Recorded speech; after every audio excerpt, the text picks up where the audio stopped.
ngasi akhoi na leijariba mafam se waiton mamang haina khangnariba mafam adudani leijari se ado aigi mangda lepiriba aigi tamo sigi maming hanam ta hangjage tamo gi ming amadi yumna haibiramo ai ming ang kham nau bi hoi ado ngasi tamo akhoi na labuk sida sum hadi field visit amakak laksabada tamo gi mafam saida akhoi gi aina hojik uchar doiba napi se tamo yimina si ko tamo gi lofam sida horiba napi se khoi sida leisini hagup na khoi gi yam phajana poron lo laga leiba mafam amakak tani akhoi na hojik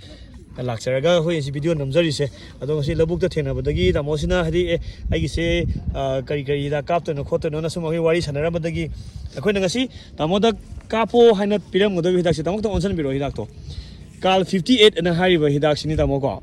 ado tamo ngasi July gi tang 10 ga 3 ni ko tamo numisi makta da tamo hidak se kap thok biro aduga tamo hadi gasitena mari mangani gi matung da akoi tamo gi lofam stage da lakcharage adu duganda ngasi tamo da hajik hagupna yomaga leiba phibam se tamo kamaina kayam yamna si amadi low da sokpra soktabra habagi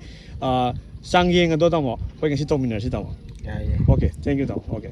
akupa marol gi damo AGRO gi pijariba contact number 9077717133 da call amadi WhatsApp ki kuthang da pau fawirao